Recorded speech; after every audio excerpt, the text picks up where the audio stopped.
Saturday. Huh? But we always have Leo. He's always here. Coach, And I appreciate it. showered before I got here, so that's not an excuse. Coach Fernandez's favorite questions. Coach, if you want to start with an opening statement. Yeah, I thought for our university being on break, I thought in a Saturday at noon on national TV, I thought we had a really, really good crowd. The crowd got into it in that third and fourth quarter, but I mean, we knew what we were going to get today. Duke's a very, very good basketball team, and their players and staff, they do a really, really good job.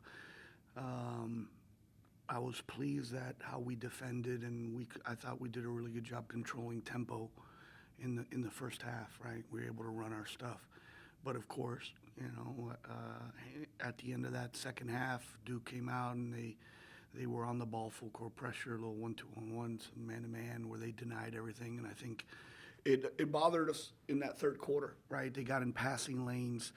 They helped off of Mama. They did a much better job with their pick-and-roll coverage where they brought help from. So I was happy that we were able to, come with some pressure release from different areas. And that's what I told our kids. They weren't going to go away. Really good teams, they don't go away. They weren't going to lay down, especially with the type of year that they've had. So I think it came down to how we defended. I think we really defended. We made multiple efforts. There were a lot of 50-50 balls. We rebounded out of areas. So it was a great team effort. And now we can put 2024 behind us and get ready for 2024 non-conference, because we open up league play, get back here on the 26th, and we go to Rice to open up the league on the 29th. And I told our kids this, I think if I said it last couple times we've been in here and in the pressers, that our record's not indicative of the team we have and the people that we have in the room. And I truly believe if we don't play the type of schedule we play, we don't win this game today. Because at one point or another, you got to have people step up and make plays, whether it's a great screen, an assist, defensive stop, or making sure we do a great job from the free throw line. And we did that today. Coach, I've been covering you guys for years. First 10 minutes, is that the best quarter of basketball you've played end-to-end, defense, offense, in a long time? In what? It's 20-6, I think. Leo, we've had some pretty damn good teams here in the past, so I don't want to, take anything away from them. Did we play really well in the first quarter? Yes, we did. Is that what the expectation is, to defend and capitalize? I think why we played so well, we took high percentage shots. We controlled tempo, right? If we didn't have a straight line drive or a wide open three in transition or a rim run, what did we do? We ran offense and we made them defend multiple actions. So I don't want to take away, I don't think it's fair to take away from any previous teams, but would I like to get out to a start like that in every game? Yeah, that would be really good. Coach, I'm assuming at halftime it's running through your mind, Duke's too good of a team not to take a run at you. The fact that they took the run at you and you stopped it and held the lead, how important was that? Well, there were a couple big shots that we had to make. When teams make runs, you have to also answer and make plays, right? You turn the ball over 6 times only in the first quarter, and then in the first 3.5 minutes of the third quarter, you have 5. And I think we just knew once we settled down, right, and they felt comfortable where I tried to put them. There's also got to be buy-in, right, and trust, and communication between, players and myself. And I thought there was a lot of good chatter at halftime, and there's been really in timeouts where now you got everybody talking, right, and everybody holding each other accountable. And when the really good teams that we've had here, I've been able to just to make sure that the ship just stays straight, right, and the locker room's been player led, right, and my job is to make sure that we are prepared every game and help them along the way with game time adjustments, right? And that's what I should do. That's my job.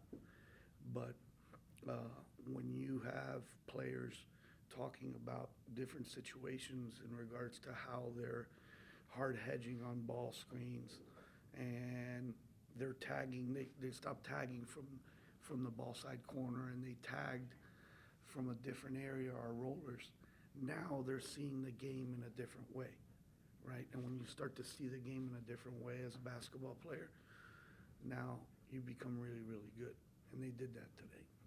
Coach, lack of a better term, that was big girl hoops tonight. Was that tournament level intensity from what you've seen? Yeah, I mean, that's the type of game that you win in the NCAA tournament, in the second game of the NCAA tournament to go to the Sweet 16, right? Duke's going to be what, a 2, 3, 4 seed, right? Depending on how they do in league play. They're really good. They're top 10 good. But again, I think we've shown that we have played in stretches, right? 15 minutes of a game or 25 minutes of a game, right? Today, it got closer. I think we played probably about 33 minutes. You know, if we can play an entire game, it's going to be really good. Coach, my last question, and thank you for your time today. You wanted that signature win going into the league. You got that. Mm-hmm. How important is it to build on this one, knowing you beat a top 10 team? Well, I think number one, when we went to South Carolina and how we played there, right? You learn a lot from a loss, but I thought we really competed against a Final Four team. We could have come out the other day at home against Northwestern State and what? Been uninspired. It's a break. It's finals, right? And I think they didn't do that. And then I think everybody's looking forward to going home for the holidays, right? Or, you know, a lot of our guys are going to stay here for the holidays. And they got a really good win in our pocket. Because I think, you know, some of the games that we played this year, we just weren't ready to win those type of games. And you learn a lot from losses, but you also learn a lot from wins when you don't play well too. And they know, even though we've won the games that we've been supposed to, they know that the accountability is there when they're not playing to the standard I think we can play, right? So I'm happy for them. They deserve it.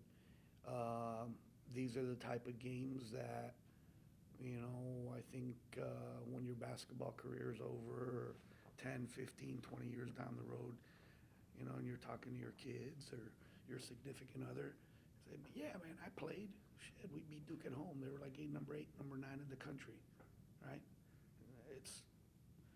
So these are, when you talk about the collegiate experience, and that's why I think I enjoy coaching these type of games, and probably everybody thinks I'm crazy because at the end of the day, I'm responsible for saying who we play, who we don't play, who I want to schedule, who I don't want to schedule. And it was great to see the emotion in that locker room and how much they enjoyed playing for one another. They played for one another today. That was good. Thanks, Coach. You got it. Thank you, Coach. All right. Merry Christmas. Merry Christmas.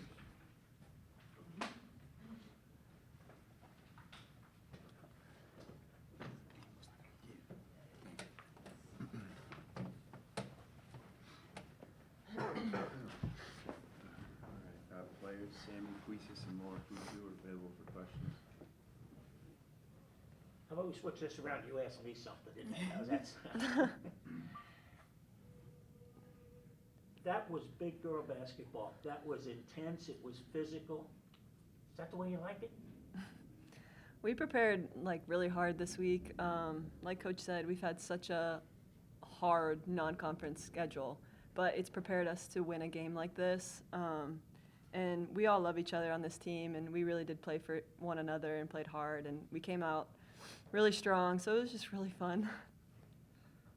I mean, I really enjoy this type of game. I think like the whole summer we prepare for this. At some point, you just have confidence and trust the process. That was intense. I mean, you get the lead, they come back, you knew they were gonna come back at you, but you basically said, no, not today, our day. How important is it to get that win going into the conference schedule, both of you? Yeah, it's really good. We're picked number 1 for the conference, so we know we're going to have a target on our back. So to get a win like this gives us confidence going into it. We're excited for a little break, spend some time with our families, but we're going to come back and be ready to go for the new year. I think this win we really need it because it's going to give us like boost and confidence to start the conference. Last one, ladies, and thank you for your time and Merry Christmas. Sammy, can't be any love lost for Duke coming from Florida State, right? Yeah, I've seen them a few times, so it's fun to get this win. Have a great break, girls. Thank you. Thank you. Thank you, guys.